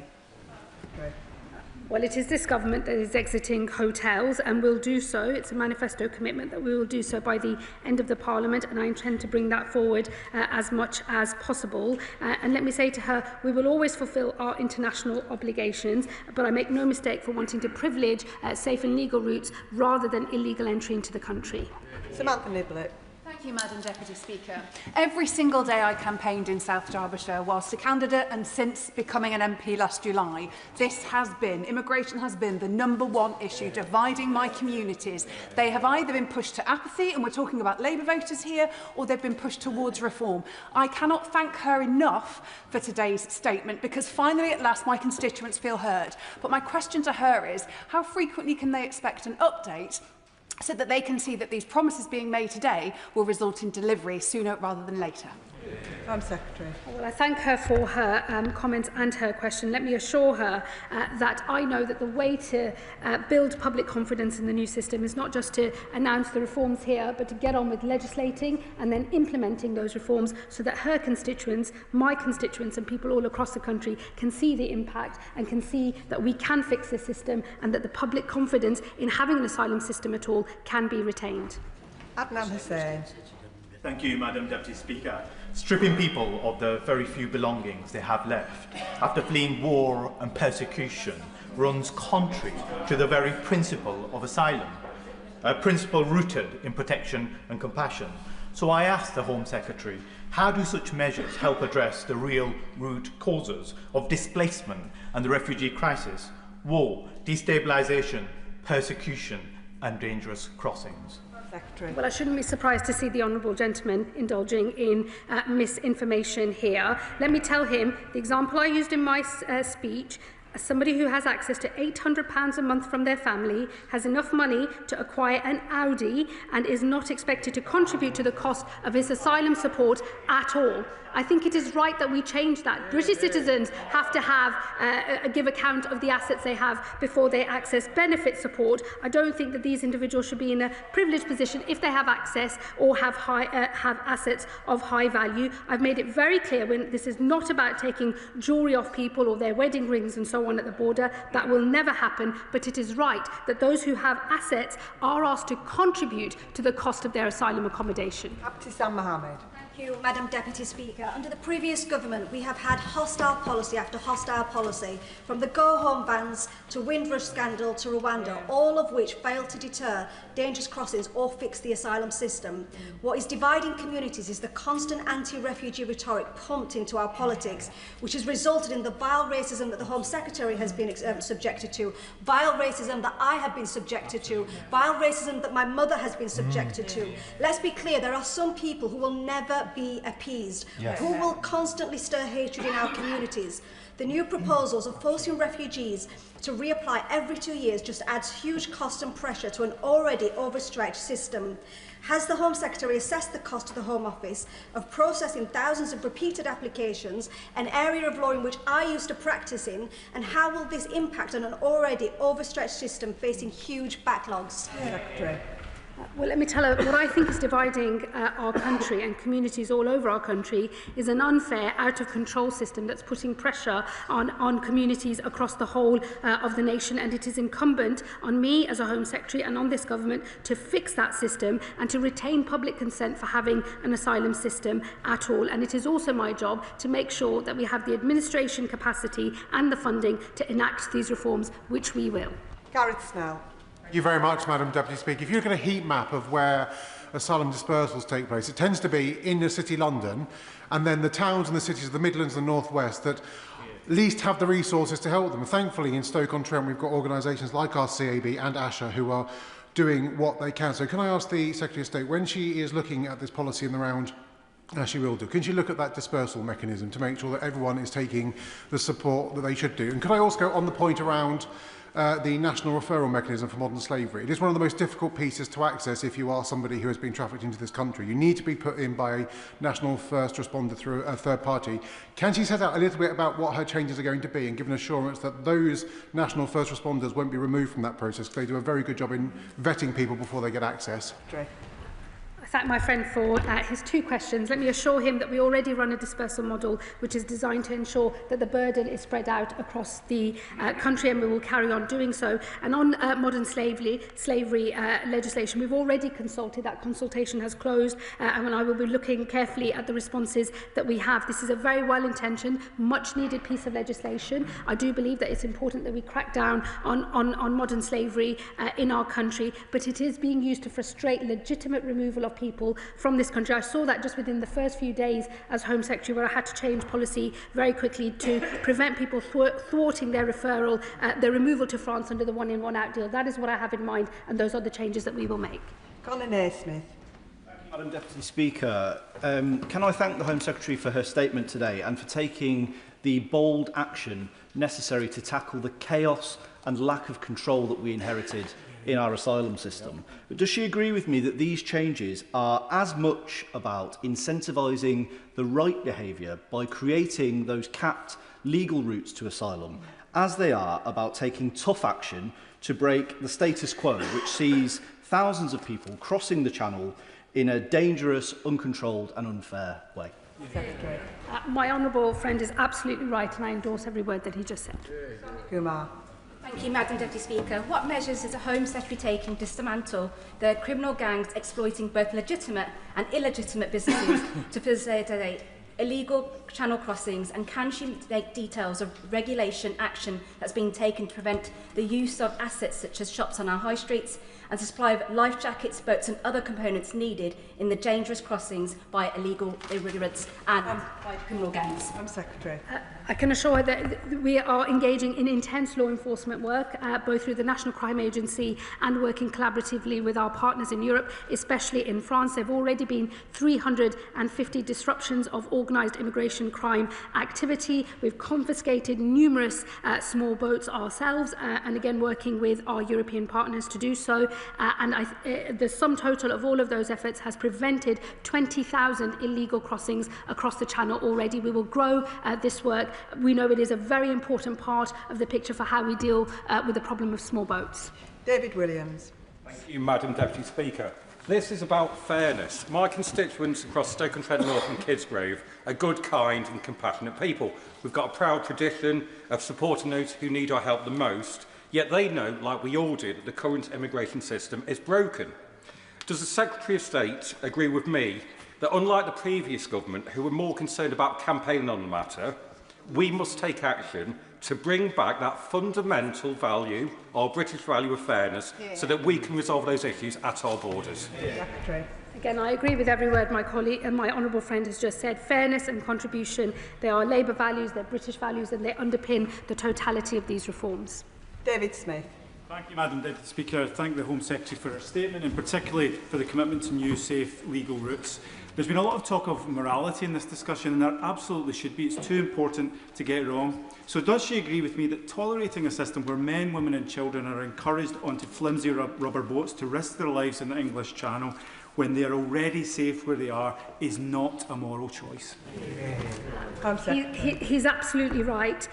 Fixing this broken system is a moral mission for me, because I believe we cannot look the other way and pretend that it's just talking points from our political enemies that are driving division in our country. The broken system is what is driving division in our country. I am determined to put that right, to make sure we can divide our country, but also retain public consent for having an asylum system to begin with.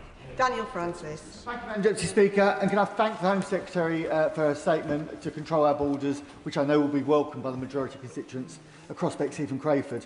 Now, in recent months, we've seen both our police and enforcement officers, particularly in Crayford, carry out raids and work to arrest people working illegally here. So can I ask the Home Secretary to set how the measures announced today will continue to tackle that work around people working here illegally?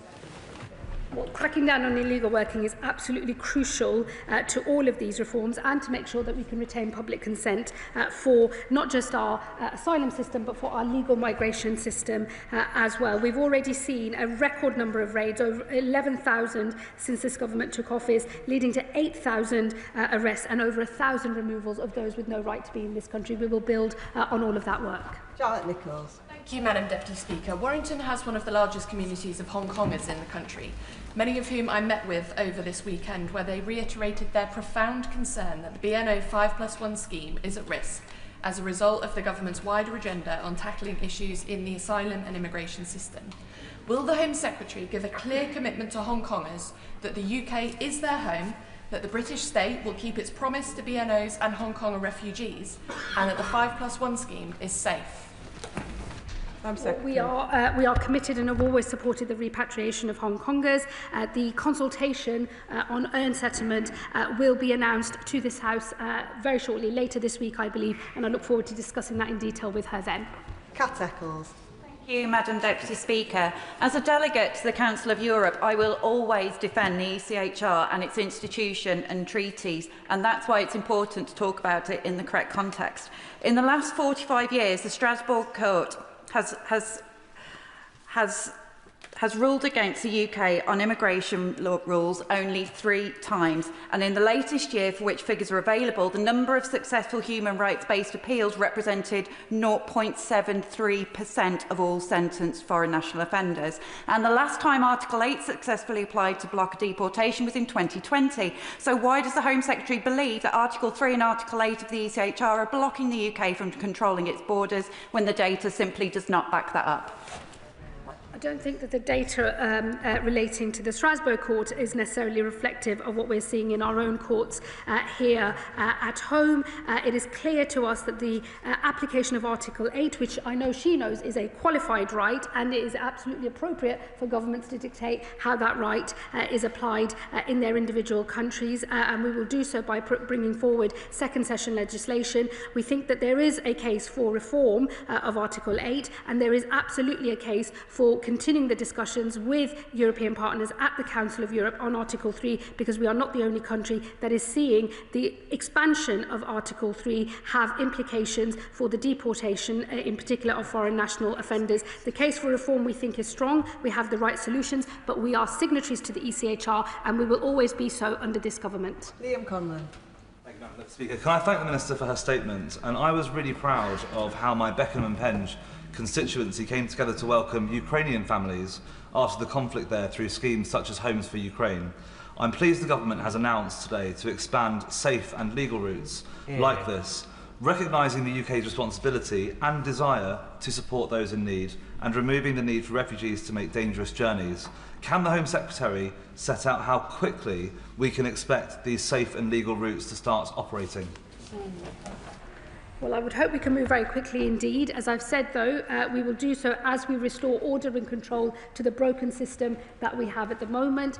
The safe and legal routes will, being candid with the House, begin modest to start with, but will grow over time. As we restore order and control to the current system, we will see those routes grow over time, and we will work with partners from across the philanthropy sector, the UN Refugee Agency, other stakeholders as well, as we design the new community sponsorship models, which will in the future bear the load of helping to bring refugees into this country and to settle them and to ultimately integrate them successfully into this country. Tony Vaughan.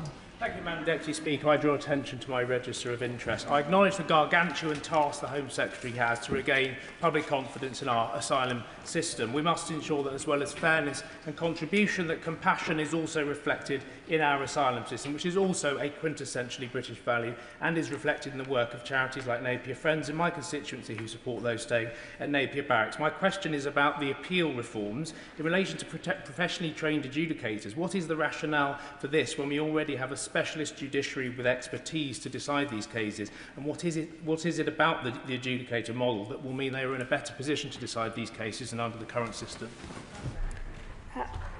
Well, firstly, he does mention compassion, and I would say to him that the compassion of our reforms will be reflected in the safe and legal routes where we will accept refugees into our country through a community sponsorship model, resettle and integrate them successfully. That is what will bear the load of fulfilling our international obligations, and I know our people across our country will be proud to do so, because compassion is, he is right, a fundamental value of all of our people, but so is fairness and contribution, and taken together, these reforms, I believe, strike the right balance. And what I can say to him on the appeal system is it's completely shot to pieces at the moment. It's riven with backlogs. Even increasing judicial sitting days does not make the difference. I think it's absolutely appropriate that we design a new appeal system, independent, with early legal advice available right at the start, and where it is proper for the government to set the framework for the speed at which cases can be heard, including fast-tracking those claims that have no chance of success or are from countries which have low grant rates in the first place. He will know that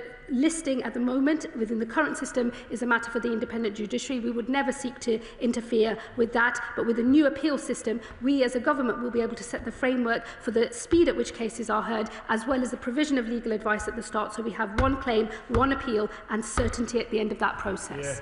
Rash. Thank you, Madam Deputy Speaker. I welcome this statement today and can say very clearly to the Home Secretary she will have my complete support in implementing the measures within it and doing whatever it takes to fix our broken asylum system and secure our borders. One of the consequences of this broken system is what can only be described as the targeting of deprived communities like Hartlepool by private companies charged with providing asylum accommodation. We've started to bring the numbers down. Does the Home Secretary agree with me? That process must continue to put fairness back into our system. My honourable friend is absolutely right. We do need to bring fairness back into the system. We need to resolve the problems with supported asylum accommodation as well. Taken together, these reforms and this government's plans on exiting hotels, getting into large sites instead, I believe will relieve the pressure that he sees in his community and across the country as well. Smith. Thank you, Madam Deputy Speaker. I take great pride in our country's track record of offering sanctuary to people fleeing conflict and persecution, and I know Afghans, Syrians, Ukrainians and many others who are now settled here and making great contributions to our economy and society in our hospitals, our schools and our businesses. So I welcome the Home Secretary's commitment to getting the proposed safe and legal routes working urgently. And will she also ensure that the right incentives and support are in place so that people arriving this way can integrate successfully? I agree with my honourable friend, and as I've already set out, for those who are on court protection, we will seek to encourage people to move into the protection work and study route so that they can start contributing and integrating more effectively into this country. That will get them to a slightly earlier settlement period as well, but the bulk of these reforms will focus on safe and legal routes, which will be the most privileged route to settlement in this country. It is right that that is the case. It is the best way to integrate people into this country. The community sponsorship model is the way forward, and I look forward to working with her and others in the House as we design that and move forward. Thank you very much, Madam Deputy Speaker. South Norfolk expects to have a robust and compassionate asylum process. I welcome this statement today. One of the aspects that I'm most interested in is the penultimate paragraph on page 28 of the document, which states that the new model will give greater say to communities and support refugees to settle and become self-sufficient. I was wondering if the Home Secretary could expand on what mechanisms will be put in place to make sure that happens. Well, we will design the new system, taking all of the learnings from the Homes for Ukraine scheme and other models as well. We will work closely with the UN Refugee Agency as well as other international partners, and we will work with philanthropists and community organisations, local councils, universities, businesses and others here in this country. We know that there are people who really want to be able to sponsor refugees and play their part in offering sanctuary to those most in need. People recognise that the current system is broken. As we get to grips with the current broken system, we will be able to increase the number of people that come on safe and legal routes in the medium and long term, and that is the right future and that is the right compassionate answer, and it enables us to fulfil our international obligations as well. Jacob Collier. Thank you, Madam Deputy Speaker. The Home Secretary has outlined common sense measures to ensure that the British public is no longer asked to fund or accommodate foreign national offenders. At the same time, she is right that our country has a proud and long-standing tradition of offering sanctuary to those fleeing persecution. So therefore, can she confirm that the United Kingdom will send no individual back to a place where they may be tortured, killed or persecuted? We will never send someone back to a country where they will be tortured. We will always abide by our international obligations in that regard, and we believe that the totality of the reforms that I have set out today strike the right balance between making sure that we continue to fulfil our international obligations but have a system for asylum that can retain public support for having an asylum system at all. Steve Race. Deputy Speaker, Exeter is a proud city of sanctuary, and we've welcomed communities of Hong Kongers, Ukrainians and Afghans over recent years. So many of my residents will be very pleased and welcome this re-establishment of safe and legal routes for refugees, which were long forgotten by the party opposite. Does the Secretary of State agree with me that safe and legal routes do offer a real sort of element of a system that has control and order in it, and can she set out how the system will be flexible in terms of when geopolitical practices change? Well, we will always retain the flexibility to respond to particular crises, as we've done in the past, and that we supported even when the last government was in power. We will design these routes alongside international as well as domestic partners as well, to make sure that the community sponsorship model learns all of the best lessons from previous schemes and is absolutely world-class as a system, so that we can play our full part in offering people sanctuary who most need it. Joseph. Deputy Speaker, I welcome the Home Secretary's statement on how the government will make our asylum policy fit for this country. The broken immigration and asylum system under the Conservatives created an unprecedented backlog. This hindered the Home Office's ability to process legitimate cases, including nurses and care workers working in NHS and care homes who are seeking to extend their work visas. How will the Home Secretary ensure that the measures she has announced will be properly enforced so we can restore order to our borders? Well, I can assure him it will fall to me to make sure that the system we have is capable of implementing all of these reforms. We will consult and legislate as quickly as possible, and it is on me to make sure that the Home Office can handle the work that's coming its way. But I would assure him that getting the administration is a part of the picture, but getting these reforms passed and implemented across the country is the most important thing that we can do. Speaker, the measures that the Home Secretary has set out to restore order and fairness will be very welcome in Middlesbrough South and East Cleveland, but the overriding sentiment will be a feeling that we will believe it when we see it. I'm afraid trust is so low after years of broken promises, and so what assurances can the Home Secretary give that she will not only talk the talk but also walk the walk as well? Oh, I can assure him I don't believe in doing anything other than walking the walk. I totally hear what his constituents will tell him. It's what I hear from my own constituents. We will believe it when we see it, because it is a low-trust environment, and over many years, trust in the immigration system overall has been degraded. It's why it's something that is causing such division today. It is on me to make sure that this package of reforms is implemented. It's on me to make sure that the Home Office is able to implement them effectively, and I would say to his constituents and people all over our country, judge us on what we deliver through these reforms. Thank you, Madam Deputy Speaker. The proposal to raise the threshold for indefinite leave to remain from 5 years to 20 is deeply concerning. At a time when far-right groups exploit fear and spread misinformation, our government should lead with compassion and fairness, not forcing some of the most vulnerable in our society to live in limbo for 2 decades. Will the Minister explain how denying security and rights for 2 decades reflects British values of justice and humanity? And what will access to services look like for people during that time?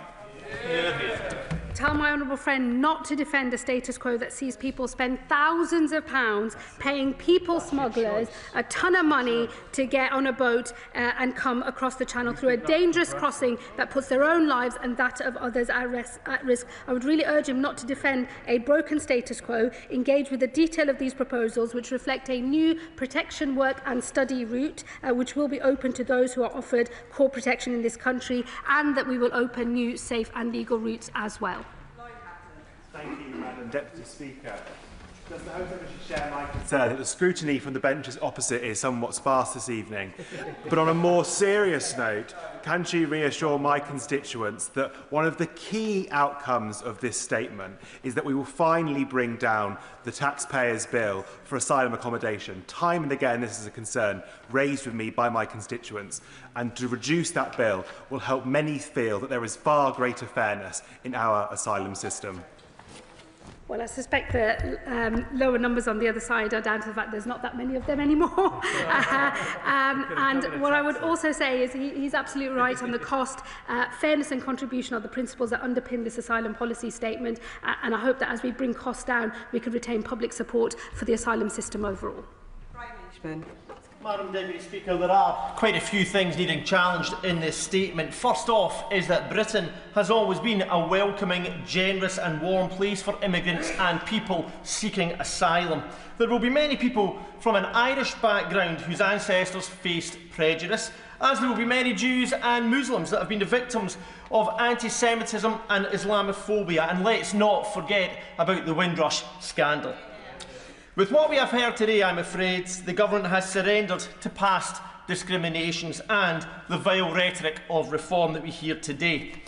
Does the Home Secretary not see that removing the legal obligation to support asylum seekers who would be otherwise destitute is as far away from Labour Party principles and values as we can get?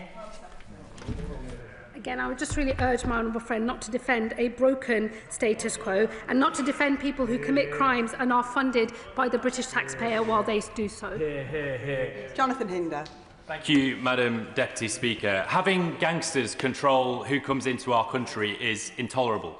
It's not fair, it's not humane, it's not socialist. And my constituents in Pendle and Clitheroe say to me that they just want control. They want the politicians they send to this chamber to make the decisions on who comes into this country, not the gangsters. So can the Home Secretary reassure my constituents that she will not rest until every migrant, refugee or otherwise, comes to this country through a safe and legal route?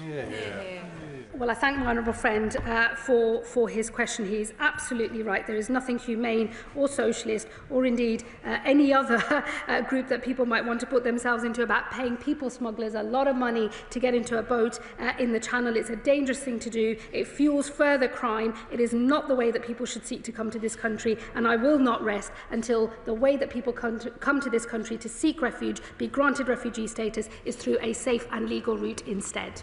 Final question, Amanda. Thank you, Madam Deputy Speaker. I want to start by fully supporting the Home Secretary's statement today and in getting the balance right. In Ports of North, we've seen how quickly immigration misinformation can spread on our high streets, on local forums and even, Madam Deputy Speaker, forcing businesses to put up signs on developments to say who will be living there. This chaos took hold because the Tories never got a grip, gave up on governing and allowed division to reign across our country. Does the Home Secretary agree that our new enforcement plans and streamlined appeals system are essential not only to enable much-needed action, but also essential to restore trust and give clarity to stop refuelling misinformation division in our communities? Well, I do agree with my honourable friend, and I endorse every word that she said, Madam Deputy Speaker. And that concludes the statement. Point of order, Carla Denyer. Madam Deputy Speaker, the Secretary of State accused one of my Green colleagues of hypocrisy when in fact She was objecting to the warehousing of asylum seekers in military barracks, which is a position in line with Greens in the Chamber and, in fact, all major refugee rights organisations. So, Madam Deputy Speaker, I do wonder if the Secretary of State would like to withdraw her grossly misleading remarks and baseless accusation of hypocrisy. Point of order, Adnan Hussain. I understand that this also relates to remarks made by the Home Secretary. Intervention, the Home Secretary stated, and I quote, that she shouldn't be surprised to see the honourable gentleman indulging in misinformation in here. Madam Deputy Speaker, I take my responsibilities in this House extremely seriously. I'm confident that every point I raised was made in good faith, based on publicly available information, and was neither misleading nor inaccurate. May I therefore seek your guidance on how a member may respond or have the record clarified when a minister makes such characterisation without providing any evidence, clarification or correction, in particular where it risks implying dishonesty on the part of a member who has had no opportunity to respond further at that moment.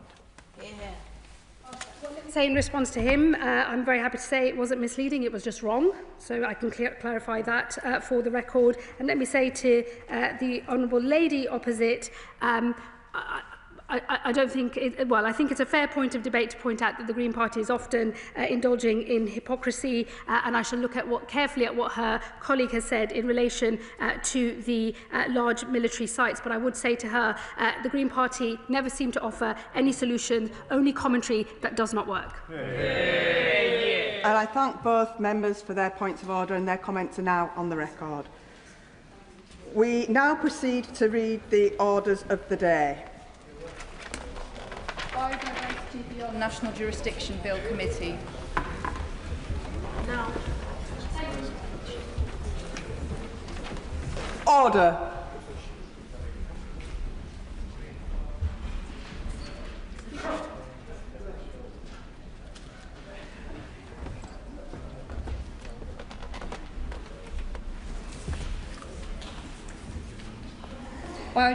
Order. Biodiversity Beyond National Jurisdiction Bill. I remind members that in committee, members should not address the Chair as Deputy Speaker. Please use our names when addressing the Chair. Madam Chair, Chair and Madam Chairman are also accepted.